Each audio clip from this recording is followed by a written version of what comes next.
Los milagros del Corán. El profeta Mahoma era solo un hombre común. ¿Cómo es posible que este hombre supiera de alguna manera la naturaleza del cosmos y que hubo algún tipo de Big Bang? Es Alá quien envía los vientos y ellos agitan las nubes y las esparcen en el cielo como Él quiere, y las convierte en fragmentos para que puedas ver la lluvia surgir de entre ellas. El Corán hace una distinción interesante entre la luz del sol y la luz de la luna. Él une los dos cuerpos de agua dulce y salada, pero entre ellos hay una barrera que nunca cruzan. Alá te crea en el vientre de tu madre, creación tras creación, dentro de 3 velos de oscuridad. Los científicos han dicho que estos 3 velos de oscuridad corresponden a las 3 capas anatómicas que protegen a un feto en desarrollo. Reconozco que hay algunos eruditos musulmanes que dicen, oye, el Corán es un libro de guía, la ciencia es ciencia, pueden ser cosas separadas, pero muchos invitan a este tipo de análisis, así que vamos a profundizar.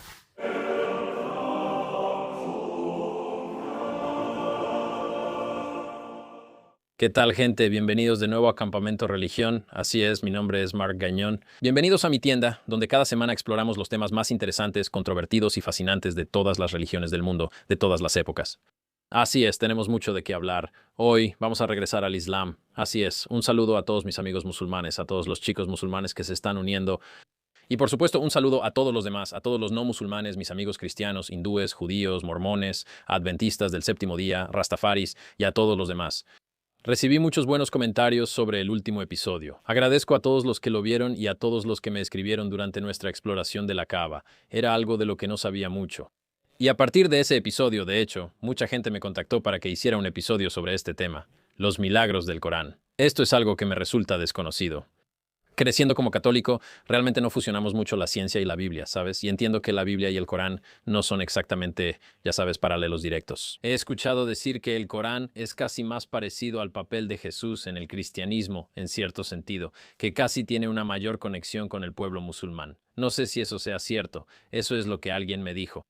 Pero dicho eso, realmente nunca usamos la ciencia para analizar la Biblia. Muchas veces muchos cristianos dicen, oye, puedes mantenerlas separadas. Ya sabes, la Biblia es un libro de fe y la ciencia es ciencia. No necesariamente tienes que juntarlas, pero la gente lo hace. Obviamente tienes a los creacionistas de la Tierra Joven que intentan, ya sabes, presentar teorías científicas como si existieran dentro de la Biblia, cosas como el firmamento, etc.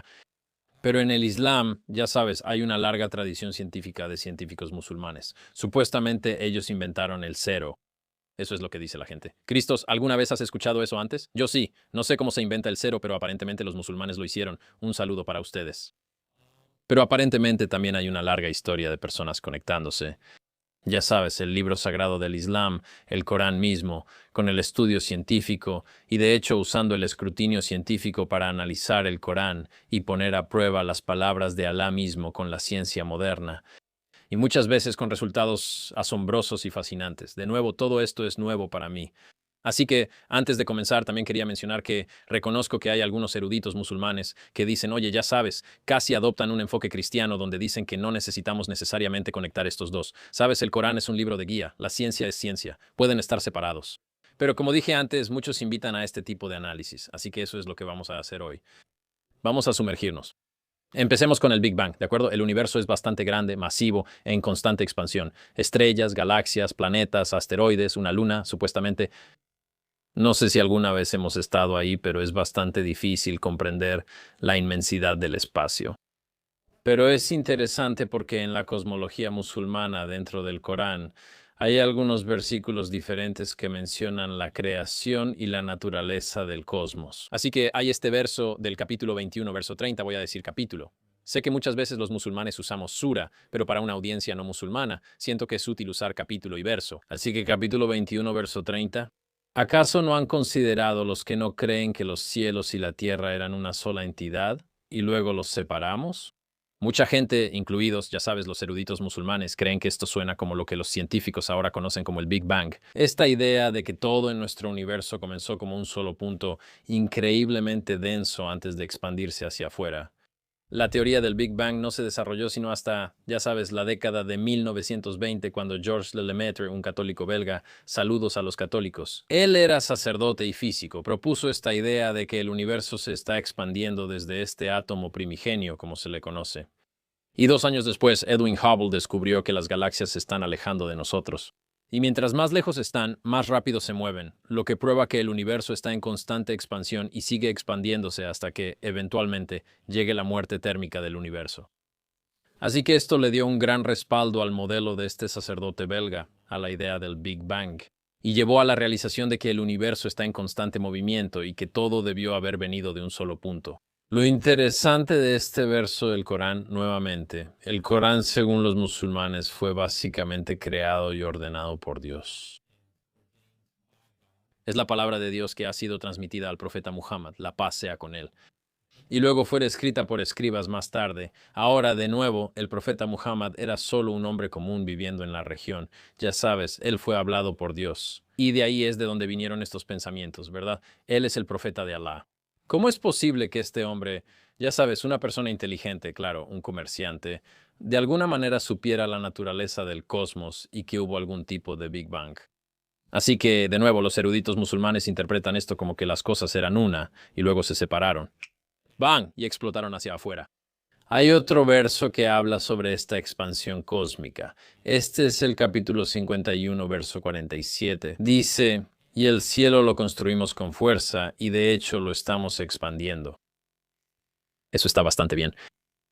Eso está bastante bien. Ese es un punto para los mozis, sin duda. La palabra árabe utilizada aquí es musi musiuna, que proviene directamente de la raíz que significa expandir o hacer más amplio. Y de nuevo, esto se alinea directamente con, ya sabes, la comprensión actual de la ciencia moderna de que el universo está en constante expansión, algo que Hubble no confirmó hasta 1929, solo, ya sabes, 1300 años después de que el Corán fue revelado al profeta. Es bastante interesante. Cuando se revelaron estos versos, la creencia común era que el universo, ya sabes, en ese momento era estático, era eterno. Muchos de ustedes saben, los filósofos griegos hablaban sobre la eternidad del universo, que siempre ha existido y siempre existirá. La mayoría de los modelos cosmológicos antiguos veían los cielos como estas esferas fijas e inmutables. Incluso el mismo Einstein inicialmente agregó una constante cosmológica a su ecuación para mantener un universo estático, hasta que, como saben, se observó que se estaba expandiendo. Sin embargo, nuevamente en el Corán se describe esta creación en expansión que surgió de un solo punto. Bastante interesante. Creo que eso es 1-0 para los musulmanes. ¿Tú qué opinas, Chris? Nos llevan por 1300 años. O sea, definitivamente ya están en el marcador. Me gusta eso. Un saludo para ustedes. Ahora, aquí hay otra cuando se trata del espacio, el movimiento de los cuerpos celestes. Y bueno, también quiero hacer una pequeña pausa aquí. Sé que habrá muchas personas escuchando esto, específicamente personas no musulmanas, que lo van a cuestionar, que van a plantear contraargumentos y escepticismo. Creo que eso es completamente razonable. Creo que probablemente hay espacio para el escepticismo y espacio para un debate religioso sano, ya sabes. No quiero iniciar una guerra santa en los comentarios. Está bien, mantengámoslo civilizado. Pero ese no es el propósito de este programa. Este programa, de nuevo, es para explorar lo interesante y por qué tanta gente de todas estas religiones diferentes considera que esta religión es la verdadera fe, ya sea, ya sabes, el Islam, el hinduismo, el judaísmo, el cristianismo, etc. Así que no quiero analizar demasiado ni perderme en los detalles. De nuevo, no estoy aquí para debatir, ¿de acuerdo? Solo estoy aquí para explorar de manera abierta y de buena fe diferentes religiones. Hagamos otro, ¿les parece? ¿Qué tal, familia del campamento? ¿Qué tal, campistas? Dos grandes anuncios. No se salten esto. Dos anuncios enormes. La tienda de mercancía está de nuevo abierta. Así es. Camp Goods está de vuelta en stock. Tenemos estas gorras que estoy usando ahora mismo. Las he estado usando aquí y también en Flagrant. Las he estado usando en el escenario. Tenemos muchas más gorras como las que están detrás de mí. Pueden verlas todas aquí en el sitio web. También tenemos algunas camisetas. Amigo, ¿cuál es esta de aquí? Vamos, dime. Vamos, hombre. Equipo de campamento para todo terreno. Tenemos otras más. ¿Cuál es esta de aquí? Esta está hermosa. Esta podría ser una de mis favoritas. Los colores. Los colores están absolutamente locos. Este es Campamento Gañón, sabiduría vintage de todo el mundo. Vamos, hombre. Tenemos todo eso y más en la tienda. También tenemos estas tazas geniales aquí. Quizá me hayas visto tomando de una de estas en algunos de los episodios recientes. Están geniales. Todas están disponibles en el sitio web campgoods.co. Échale un vistazo, el enlace está en la descripción, y al apoyar la mercancía, obviamente estás apoyando el programa. Me estás apoyando a mí, y obviamente también estás apoyando a toda la gente increíble que hace posible este programa, como Shristos, que en este momento me está lanzando camisetas desde debajo de este escritorio, así que por favor échale un vistazo. Además, estoy de gira, así es. Estoy haciendo mi show de stand-up de 1 hora, algunos de los mejores chistes jamás escritos. Está bien. Eso no es cierto, pero sí son mis chistes y yo los escribí. Y estaré en Portland, Maine, el 27 de abril, y ese lo haré con Joey Avery. Ya conocen a Joey Avery, un amigo del programa. Se ha sentado frente a mí muchas veces y le he explicado algunas cosas. Y puede que sea mi amigo tonto, pero es un comediante de stand-up brillante. Y estaremos ahí en Portland, Maine. Si están por la zona, por favor vengan. Y vamos a agregar un montón de fechas durante todo el verano. Así que revisen mi sitio web, themarkgagnon.com, para todas las fechas de la gira e información actualizada. Vengan a pasar el rato conmigo. Hablo con cada persona después del show. Si quieren convivir conmigo, tal vez tomar una copa. Ahí estaré y los veré en la gira. Ahora, volvamos al show. Había un niño, imaginen esto. Estás a 10 metros bajo tierra, cavando en tierra congelada con cucharas y platos del comedor. Los guardias nazis patrullan arriba. Un solo movimiento en falso, una piedra suelta y se acabó. Pero en esta noche de 1944, 76 prisioneros aliados intentarían lo imposible, cavando un túnel hacia la libertad en la fuga de prisioneros de guerra más grande de la Segunda Guerra Mundial. Y siglos antes, en una fría cámara de piedra, una adolescente con armadura se paró frente a sus acusadores. Su crimen: liderar ejércitos, hablar con ángeles y atreverse a desafiar a los hombres más poderosos de Europa. El juicio de Juana de Arco se convertiría en uno de los momentos más infames de la historia. Estas son solo 2 historias de hoy en la historia, el boletín que te trae los eventos más fascinantes. Del pasado, recién llegado a tu bandeja de entrada, desde guerras épicas hasta rebeliones religiosas, de misterios antiguos a maravillas modernas. No te pierdas otro fragmento de la historia. Escanea el código QR ahora o haz clic en el enlace de la descripción para suscribirte a Hoy en la Historia. Esto proviene del capítulo 21, versículo 33, dice: y es Él quien creó la noche y el día, el sol y la luna. Él, obviamente siendo Alá, todos en una órbita o nadando. La palabra árabe para nadar es Yazbahan, que transmite un movimiento suave y medido a través del espacio. Esa es otra bastante buena. Esta descripción nuevamente contradecía las opiniones de la época. Muchas civilizaciones antiguas creían que los astros, ya sabes, eran potencialmente transportados por ángeles o dioses o fijados en algún tipo de esfera de cristal o algo así. El modelo de la Tierra de la dinastía tolemaica es algo que probablemente todos conocemos. Esto es como la idea del modelo geocéntrico, el geocentrismo, que significa que la Tierra es el centro del universo y que todo gira a su alrededor, incluido el Sol. Y esta teoría fue dominante hasta el siglo XVI. Y luego la Tierra fue colocada, ya sabes, la Tierra fue colocada en el centro de los planetas. Y no fue hasta que Copérnico, Galileo y Kepler, con el tiempo, desafiaron la idea y luego dieron paso a este modelo heliocéntrico. Algunas personas todavía se aferran al modelo geocéntrico. Mi madre todavía es como, ya sabes, como una geocentrista casual. Ella me dice algo como: oye, mira, estoy bastante segura de que la NASA usa modelos geocéntricos para el universo. Mira, yo no creo en esto. Eso es lo que ella dice. De eso es de lo que debatimos a las 3 de la mañana cuando regreso a Florida. Pero la simple descripción del Corán sobre los cuerpos celestes moviéndose en órbitas está, ya sabes, bastante bien alineada con lo que ahora sabemos sobre los planetas y el movimiento celeste. Esa está bastante bien. Me gusta esa. Muy bien, hagamos otra, ¿te parece?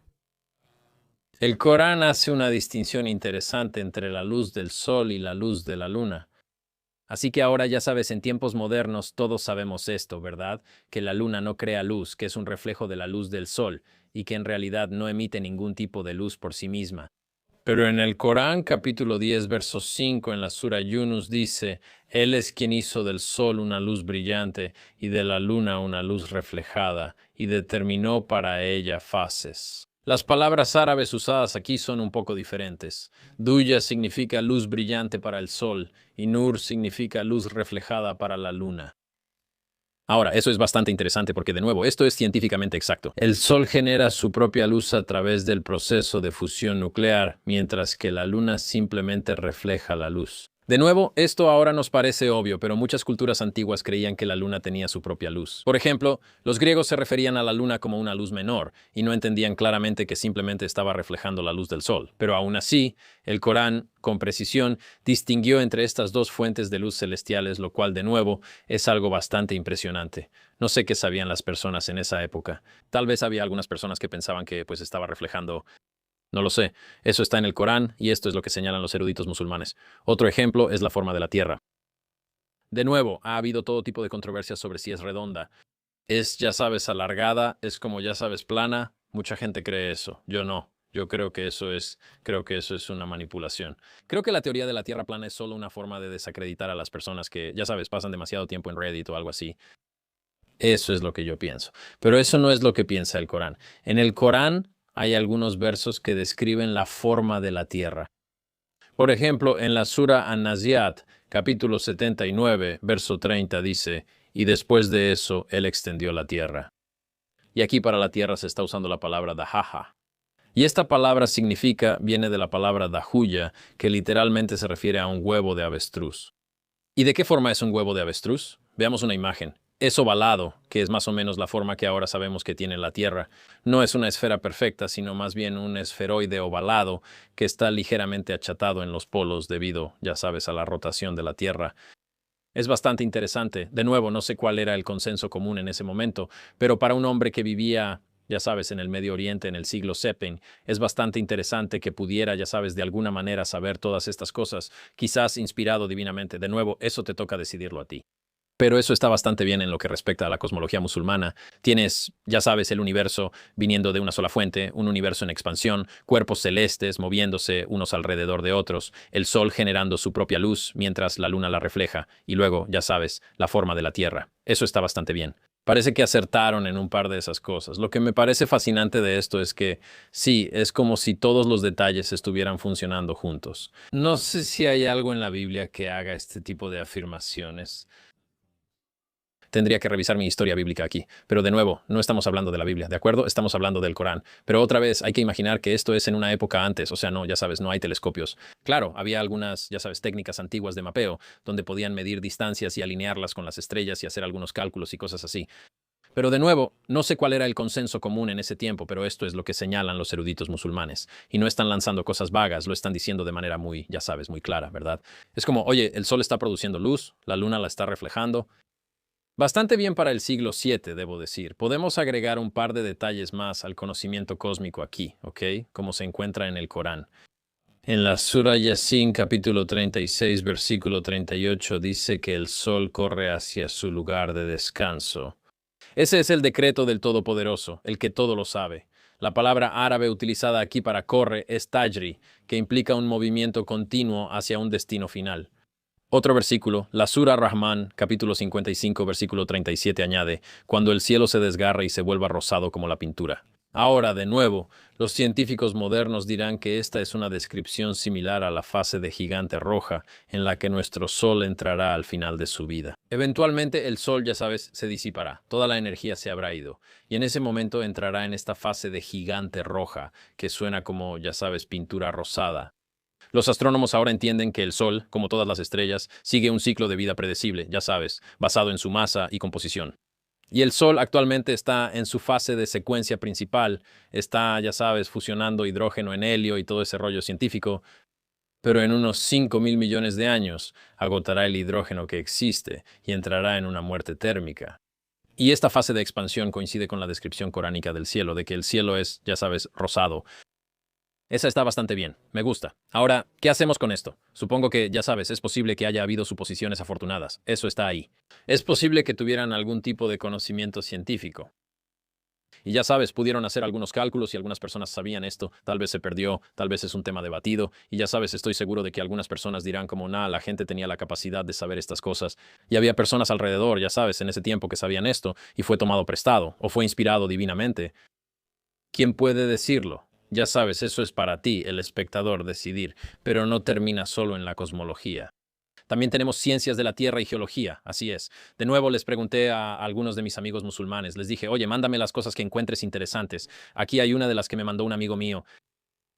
Cuando se trata de geología y de la forma en que realmente existe la Tierra, hay un verso específico en la Sura An-Naba, capítulo 78, versículos 6 y 7. El Corán describe las montañas de una manera específica. Dice, ¿acaso no hemos hecho de la tierra una cama y de las montañas estacas? La palabra árabe aquí para estacas es atad, que literalmente significa estacas o clavijas, como las que usarías para asegurar una tienda de campaña, lo cual es una forma metafórica interesante de describir las montañas, ¿verdad? Pero aquí está lo interesante. En la geología moderna se ha demostrado que las montañas en realidad tienen raíces profundas que se extienden mucho más allá de la superficie y que literalmente anclan las montañas a la corteza terrestre. Y estas raíces pueden llegar a extenderse a veces hasta 10 o incluso 15 veces su altura bajo tierra, algo que yo no sabía. Me pareció fascinante. Y la comprensión geológica no surgió sino hasta el siglo XX con el, ya sabes, desarrollo de la geofísica moderna. La teoría de la isostasia explica cómo las montañas están equilibradas por estas raíces profundas, justo como un iceberg que tiene la mayor parte de su masa bajo el agua. Ves solo una parte en la cima, pero la mayoría en realidad está debajo de la superficie. Las montañas, de manera similar, tienen más debajo de la superficie que lo que realmente sobresale arriba. Y el concepto de que las montañas tienen estas raíces profundas se aceptó después, ya sabes, de las técnicas de imágenes sísmicas en, ya sabes, mediados del siglo XX. Eso permitió a los científicos realmente mapear estas raíces. Pero el Corán usó esta metáfora de la estaca, como, ya sabes, como una tienda de campaña se clavaría en el suelo hace 1400 años. De nuevo, eso está bastante bien, pero no termina ahí. Ahora tenemos la teoría de las placas tectónicas. Entonces la Sura Al-Abya, capítulo 21, versículo 31, dice esto: y hemos colocado en la tierra montañas firmes para que no tiemble con ellos. De nuevo, esto está describiendo la función geológica de las montañas que no se entendía hasta hace poco. Así que la teoría moderna de las placas tectónicas, algo en lo que los científicos, ya sabes, realmente empezaron a ponerse de acuerdo en los años 60, muestra que las montañas se forman donde las placas tectónicas se encuentran y de hecho ayudan a mantener esas áreas inestables más estables. Así que cuando dos placas continentales chocan entre sí, la presión empuja la cadena montañosa hacia arriba y actúan como estabilizadores a lo largo de las fallas. Un ejemplo claro de esto son los Himalayas, que se formaron, ya sabes, entre las placas tectónicas de la India y la euroasiática, donde chocan, y de hecho ayudan a mantener el área más equilibrada. De nuevo, interesante. La idea de que las montañas en realidad ayudan, ya sabes, a equilibrar la actividad sísmica en regiones tectónicas, lo cual, de nuevo, parece que el Corán acertó en eso. De nuevo, como católico, soy un poco reacio. Es como, bueno, ahí sí le atinaron, ahí sí acertaron. Eso está bastante bien. Claro que sí. Imagínate eso. Estás a 9 metros bajo tierra, cavando a través de tierra congelada con cucharas y platos del comedor. Los guardias nazis patrullan arriba. Un solo movimiento en falso, una piedrita suelta, y se acabó todo. Pero en esta noche de 1944, 76 prisioneros aliados intentarían lo imposible, cavando un túnel hacia la libertad en la fuga de prisioneros de guerra más grande de la Segunda Guerra Mundial. Y siglos antes, en una fría cámara de piedra, una adolescente con armadura se paró frente a sus acusadores. Su crimen: liderar. Liderar ejércitos, hablar con ángeles y atreverse a desafiar a los hombres más poderosos de Europa. El juicio de Juana de Arco se convertiría en uno de los momentos más infames de la historia. Estas son solo dos historias de hoy en la historia. El boletín que te trae los eventos más fascinantes del pasado directamente a tu bandeja de entrada, desde guerras épicas hasta rebeliones religiosas, misterios antiguos hasta maravillas modernas. No te pierdas otra parte de la historia. Escanea el código QR ahora o haz clic en el enlace de la descripción para suscribirte a Hoy en la Historia. Pasando a otro tema de ciencias de la Tierra, el ciclo del agua.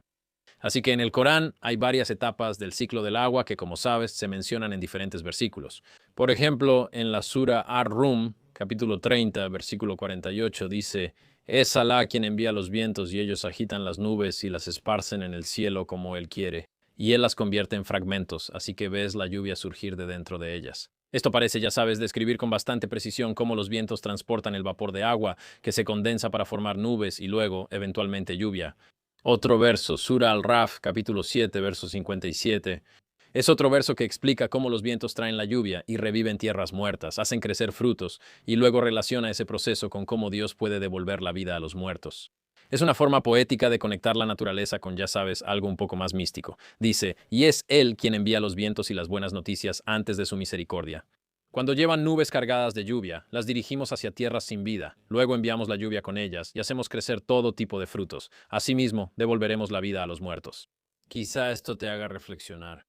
Me gusta cómo termina el verso así, como, oye, esto te va a hacer pensar. Bien, es como un pequeño acertijo. ¿Qué tal si ustedes lo resuelven? Reflexionen sobre eso. Y para agregar a eso, hay otro verso que dice: y hemos hecho descender la lluvia del cielo en una cantidad medida y la hemos asentado en la tierra, y de hecho somos capaces de quitársela. Esto se refiere a cómo el agua de lluvia se almacena en el suelo.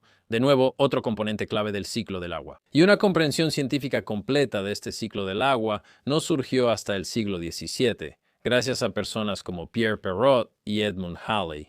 Antes de eso, la teoría de Aristóteles sobre la circulación del agua dominaba gran parte del pensamiento científico. Él creía que la lluvia por sí sola no podía explicar el flujo de los ríos y que debía haber, ya sabes, algún tipo de canal subterráneo o como un océano dentro de la Tierra que entonces, ya sabes, conduciría los ríos alrededor del mundo.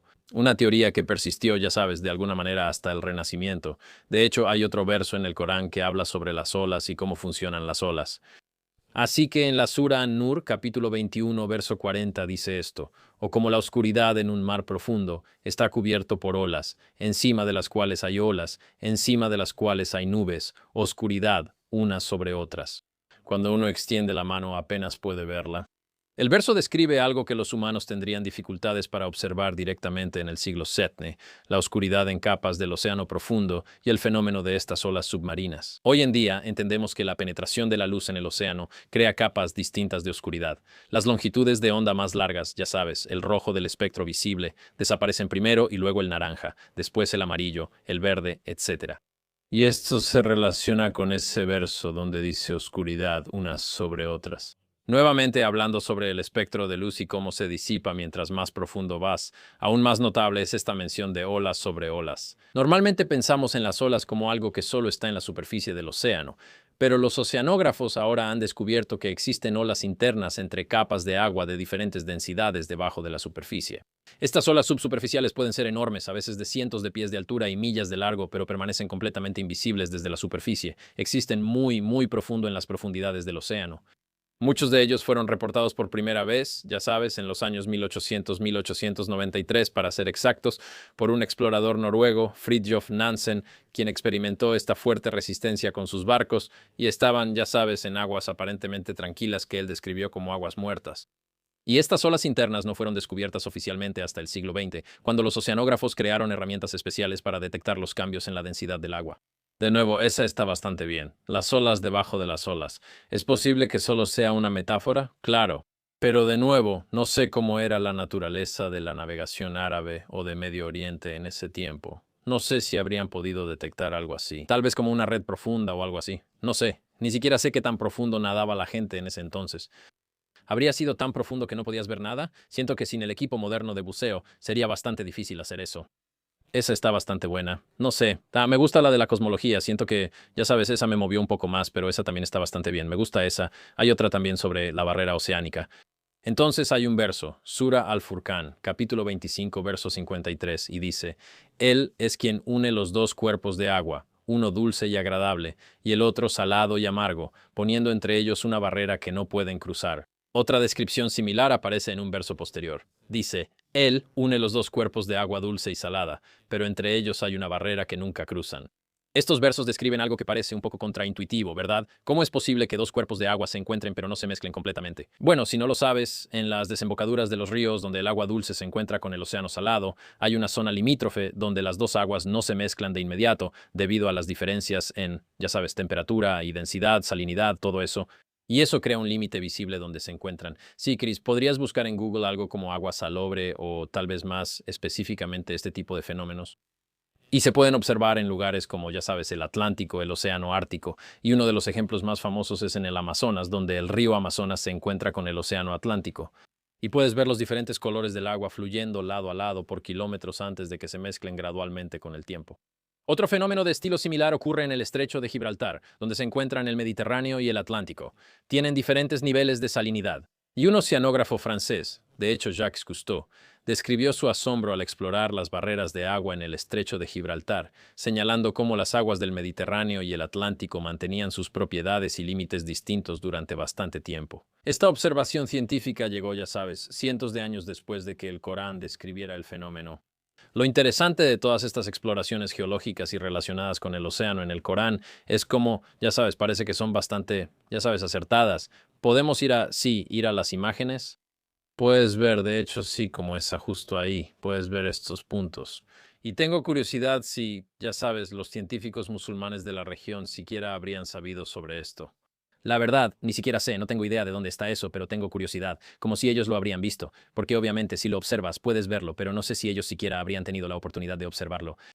Tal vez algún viajero lejano, no lo sé, esa también es una muy buena.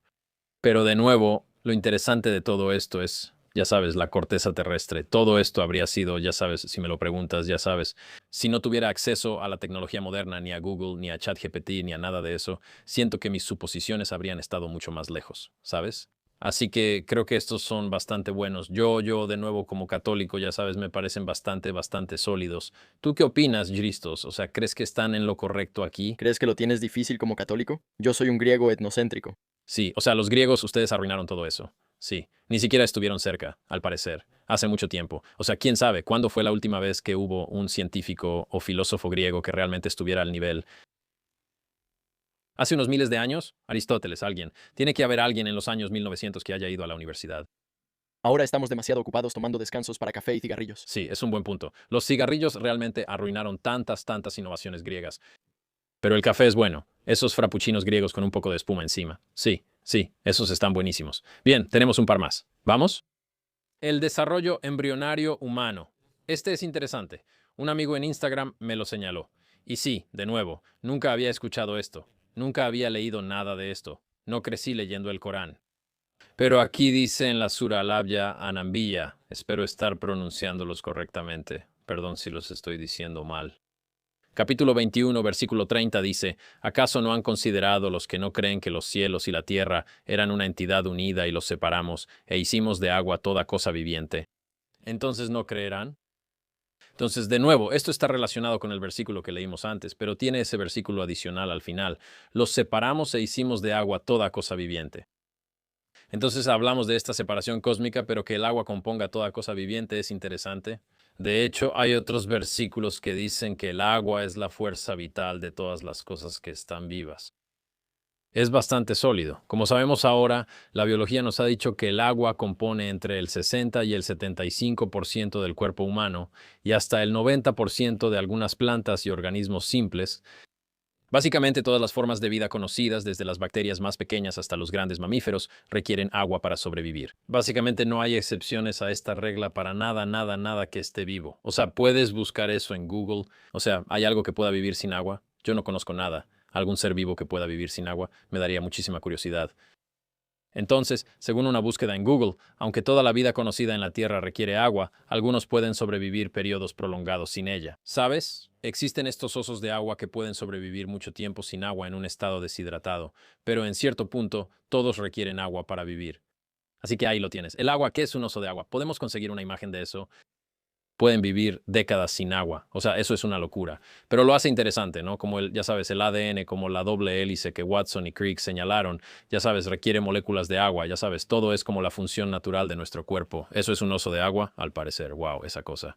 Quiero decir, gracias a Dios que esas cosas no son grandes. Es una cosa que se ve muy loca. Es como un microorganismo.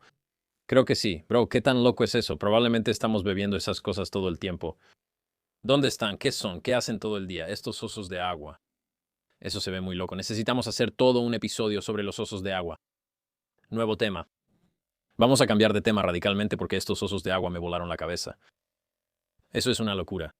Es un filo de un microanimal segmentado de 8 patas. ¿Un microanimal? ¿Qué demonios? ¿Fueron descubiertos en el siglo XVIII? Quiero decir, eso debió haberle volado la cabeza. 1773. Estados Unidos ni siquiera existía, y él está leyendo sobre microosos. Nadie le cree, seguro. Él dice, amigo, hay osos en el agua. Le dirían, estás loco. Pero sí, ahí lo tienes. Eso es bastante interesante. Todos los seres vivos requieren agua y ellos lo sabían. Supongo que es una declaración audaz. Si yo viviera en el siglo VII, no creo que hubiera dicho que todo ser vivo, porque tal vez habría pensado que las piedras vivían. No lo sé. Pero ellos lo dijeron, tal vez inspirados divinamente por Alá. Tal vez fue, ya sabes, una suposición. Es una suposición difícil de hacer, pero la acertaron. ¿Y qué hay del desarrollo humano? La embriología es otro punto que la gente, ya sabes, los eruditos musulmanes suelen señalar. Aquí dice en el Corán, Surah al-Muminun, Muminun, Muminun, Muminun.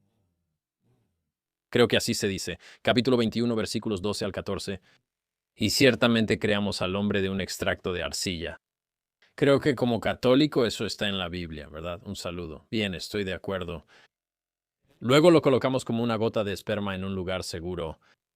Me gusta eso. Luego convertimos el esperma en un coágulo que se adhiere y el coágulo en un trozo de carne, y de ese trozo hicimos huesos y cubrimos los huesos con carne y lo desarrollamos en otra creación. Así que bendito sea Alá, el mejor de los creadores. Quiero decir, ese es un proceso bastante detallado de, ya sabes, el desarrollo embriológico de un ser humano. Así que, como sabemos, al entender esta idea de la gota de esperma, en árabe esto es la nutfa, que literalmente significa el líquido que produce la vida. Y esto identifica con precisión, ya sabes, que la concepción comienza con el esperma masculino. Y aunque esto ahora pueda parecer obvio, muchas culturas antiguas realmente no entendían exactamente qué significaba eso. Sabes, ellos no entendían eso, creían en la generación espontánea o incluso en la idea de que pequeños humanos completamente formados existían dentro de las células de esperma y luego crecían hasta convertirse en humanos de tamaño completo. Y luego, en la siguiente etapa, tienes este coágulo, que en árabe se conoce como al-aka, y este es un término interesante porque tiene tres significados distintos, todos los cuales describen con precisión al embrión en las etapas de desarrollo de aproximadamente 7 a 24 días. Uno de los significados es que se parece a una sanguijuela bajo el microscopio. El embrión temprano tiene un gran parecido con una sanguijuela por su forma curva y la proporción abultada de la parte superior. También significa una cosa suspendida. El embrión se adhiere a la pared uterina y cuelga suspendido dentro del útero. Y por supuesto, el coágulo de sangre con el que probablemente estamos más familiarizados. El embrión está rodeado por sangre materna cuando ocurre la implantación y el propio embrión contiene sangre acumulada. Así que, Dr. Keith Moore, este destacado embriólogo que escribió el libro de texto El ser humano en desarrollo, quedó particularmente impresionado por esta terminología. Él señaló que la palabra alaka ofrece una descripción adecuada de la apariencia y el comportamiento del embrión durante esta etapa, de maneras que habrían sido muy difíciles de conocer antes del examen microscópico. Así que, de nuevo, ese es un doctor, ese es Keith Moore. Habla con él sobre eso. Yo no lo sé.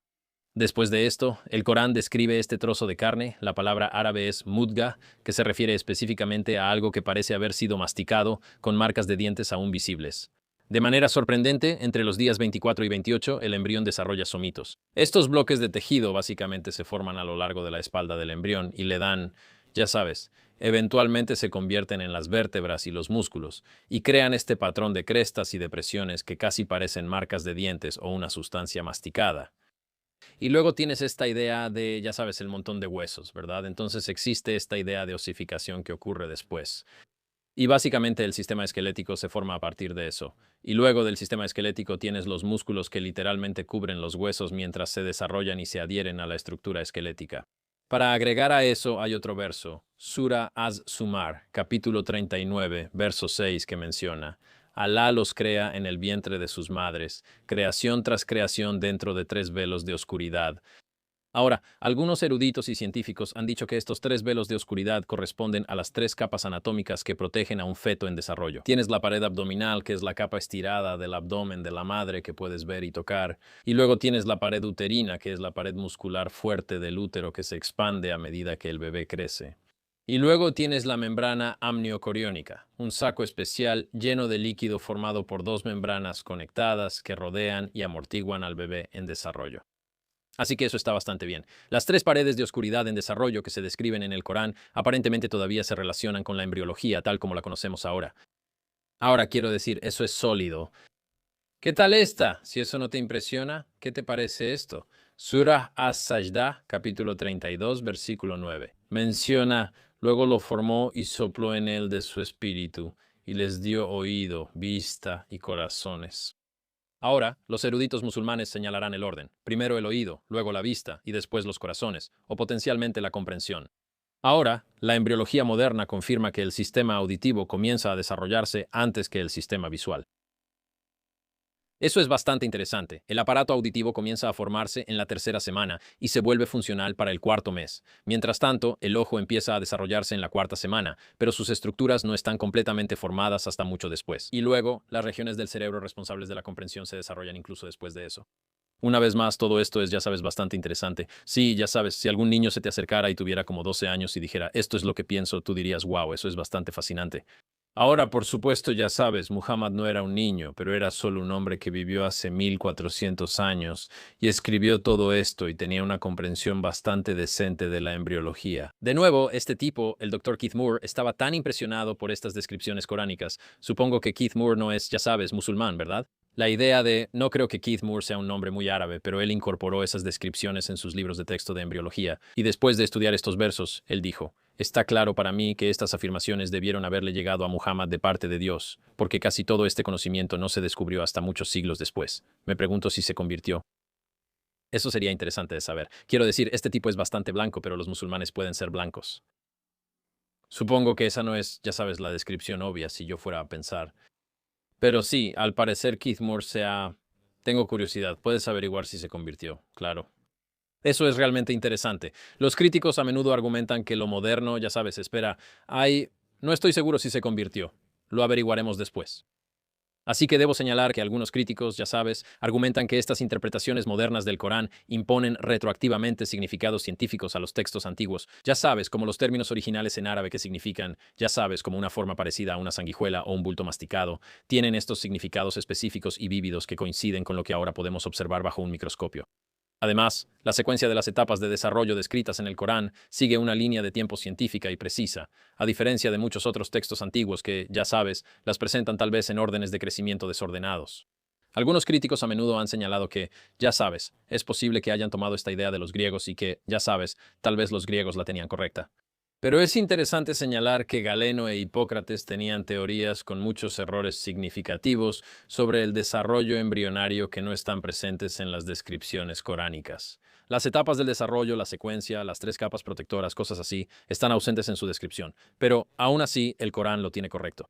De nuevo, interesante. No sé qué pensar de todo esto, pero es posible que esté tratando de pensar como si fuera un escéptico. Si realmente quisiera analizarlo a fondo, tal vez pudieron ver el desarrollo a través de un aborto espontáneo o algo así. Tal vez pudieron deducirlo o algo por el estilo. Pero quiero decir, incluso si solo lo ves desde una perspectiva científica, es bastante sólido.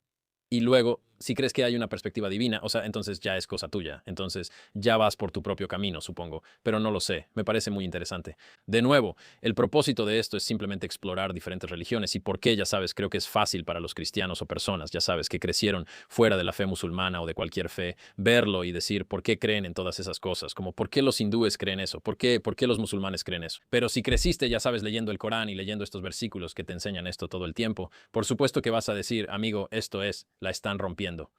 Así que creo que eso es algo importante de lo que todas las personas deberían tener una idea general. Que ya sabes, la razón por la que la gente cree en su fe y la vive con tanta devoción es muchas veces porque hay una buena razón, ¿verdad? Como que crecieron con estas cosas y se les enseñaron estas cosas. Y desde pequeños estudian estos versículos y estas escrituras y pueden, ya sabes, deducir mucho. Y creo que los cristianos hacen eso todo el tiempo. Como, ya sabes, los niños con los que fui a la escuela ya sabes, una escuela presbiteriana, estaban constantemente en su Biblia diciendo, mira esto se conecta con esto apunta a esto. Y creo que todas las religiones hacen lo mismo. Y creo que es, ya sabes, arrogante pensar que ellos no tienen buenas razones también, ¿verdad? Creo que, ya sabes, señor, si yo hubiera nacido en una familia musulmana, ya sabes, en algún lugar de Arabia Saudita, estoy seguro de que sería, ya sabes, probablemente un musulmán devoto.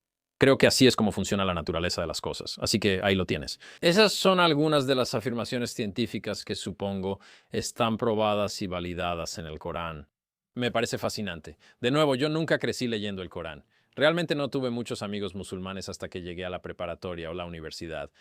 Y aún así, realmente no hablábamos mucho sobre teología. Pero esto ha sido una exploración divertida, sí, siempre me fascinan los textos antiguos y cómo pueden poseer algún tipo de, ya sabes, información en ellos que sí parece ser divina o de alguna manera, ya sabes, inexplicable. Y de hecho, estaba buscando rápidamente en Google. Aparentemente la Biblia tiene un par. Gracias a Dios. Uf, por un momento casi me convierto. Empecé a ponerme nervioso. Pero sí, en la Biblia aparentemente, ya sabes, hay menciones como del ciclo del agua, hay referencias a que la tierra es esférica. Supuestamente, ya sabes, la tierra está suspendida y no hay nada debajo de ella. Así que eso es solo la Biblia. Y luego, aparentemente en el hinduismo, hay una larga tradición de cosmología hindú con, ya sabes, un conocimiento profundo y entendimiento sobre cómo funciona el cosmos y cómo el espacio y el tiempo están conectados de maneras que de nuevo no se probaron hasta mucho después. Así que digo todo eso para decir que, ya sabes, estas personas en aquel entonces tal vez no eran. Creo que hay una tendencia a mirar hacia atrás y pensar que hace 2000 años, ya sabes, hace 400 años, estas personas eran tontas, no sabían nada. Sabían mucho más de lo que tal vez les damos crédito. Y ya sea que eso fuera a través de medios científicos, ya sabes, usando la inducción y el razonamiento, o tal vez es algo divino. Pero supongo que eso les toca decidirlo a ustedes. Realmente disfruté este tema. Disfruté aprender sobre todo tipo de religiones y profundizar en el Corán, especialmente en Occidente. Recibimos tanta información de los medios sobre el Islam. Es divertido realmente revisarlo y hacerlo con la mente abierta, ya sabes, ir y hacer mi propia investigación al respecto. Así que tal vez haga una segunda parte. Hay muchos más. Solo mencioné un par de las afirmaciones científicas. Hay muchos más en el Corán. Así que si les gustó este episodio, me encantaría hacer una segunda parte. A mis amigos musulmanes, salam, espero que lo hayan disfrutado. A mis amigos no musulmanes, espero que hayan aprendido algo. Y sí, tal vez tengan un poco más de aprecio por una religión que, ya saben, más de 1.000 millones de personas en el planeta practican y adoran. Entonces, de todos modos, Cristos, ¿aprendiste algo? Sí. y no alcanzamos a ver mucho de eso. Sí, Quizá tengamos que hacer una segunda parte. sí, quizá tengamos que repetirlo, pero les agradezco mucho, muchas gracias. Como dije, cada semana, cada domingo, estamos lanzando Religion Camp aquí mismo desde la carpa. Estaría muy agradecido si me acompañan una vez más. Si no les molesta, presionen el botón de suscribirse, ya saben, suscríbanse en Spotify o donde sea que estén escuchando esto. Y regresaremos la próxima semana. Que la paz esté con ustedes. Si llegaste al final de este episodio, claramente eres alguien que entiende que detrás de cada evento histórico hay una verdad más profunda esperando ser descubierta. Eres el tipo de persona que sabe que la historia real es más fascinante que cualquier ficción, y realmente apreciamos eso de ti. Seré honesto. Por eso mismo, te invito personalmente a que te suscribas a Hoy en la Historia, nuestro boletín gratuito que va más allá de la superficie de los eventos históricos. Nos sumergimos en las historias que los libros de texto nunca te contaron, los secretos que desafían el rumbo de las naciones y los relatos olvidados que merecen ser recordados. Sigamos juntos este viaje de descubrimiento. Lleva la conversación de tus audífonos a tu bandeja de entrada. Regístrate ahora a través del código QR o el enlace en la descripción. Hoy en la historia, porque cada día guarda un secreto esperando ser revelado. Gracias por ser parte de nuestro viaje histórico. Nos vemos la próxima vez.